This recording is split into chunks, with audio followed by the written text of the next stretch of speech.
My name is Chelsea Menjivar. I'm a student at State Fair Community College out here in Missouri, and I am doing an anatomical structure review of the heart as a teaching video for credit in my physiology course. We are just reviewing some of the structures in anatomy, just to emphasize that structure relates to function, since physiology is all about function and anatomy was all about structure. I'm going to go in the order of blood flow through the heart. So we have the superior vena cava, the inferior vena cava. These dump into the right atrium.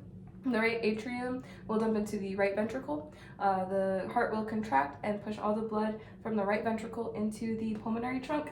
This pulmonary trunk will take blood to the lungs, so it starts the pulmonary circuit of our cardiovascular system. Once that blood passes through the lungs, it will come back to the heart via the left and right pulmonary veins. These pulmonary veins will dump into the left atrium. The left atrium, the blood will go to the left ventricle.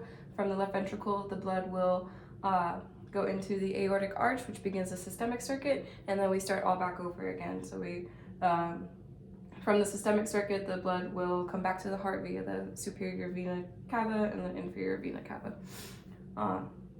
We also have some arteries and veins on the heart itself. So we have the anterior interventricular artery, as well as the great cardiac vein. We also have the circumflex artery, which is an artery that goes onto the posterior side of the heart. And this coronary sulcus here between the atrium and the ventricle, we have the right coronary artery, as well as the right marginal artery and the small cardiac vein. And those are really important and supply blood directly to the cardiac muscle tissue itself.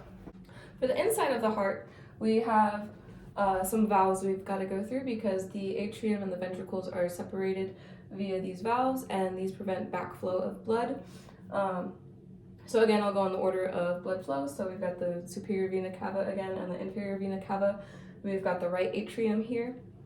This right atrium will dump blood through the tricuspid valve and dump into the right ventricle. This tricuspid valve uses chordae tendineae attached to papillary muscles to close and open. And in this right ventricle, the blood will be pushed once the cardiac muscle tissue contracts and be pushed to the pulmonary trunk through the pulmonary semilunar valve and begin the pulmonary circuit. Once the blood comes back around via the pulmonary veins, we'll begin in the left atrium, and then the blood will flow through the bicuspid valve or the left atrioventricular valve. That's another name for those valves. They're a little more succinct, but the left ventricle is where the blood will end up. Again, the bicuspid valve also has the chordae tendineae and the papillary muscles, and then blood will exit via the aortic semilunar valve and enter the aortic arch and begin the systemic circuit. All right, so I went through all of the structures that blood passes through, and now I want to talk about just some of the describing structures. So we have trabeculae carnae. These are the folds and grooves inside the ventricle. And then we have the interventricular septum. This separates the ventricles from the left and right. And we also have the atria auricle. So that is the flap that the atria kind of create.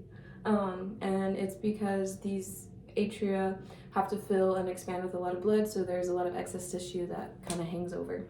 But that completes all of the structures of the heart. I covered a lot of terms, but hopefully going through them in that order helps with blood flow and learning how blood flows through the heart, as well as just all the structures it passes through. Thank you for watching, and I hope you have a great day.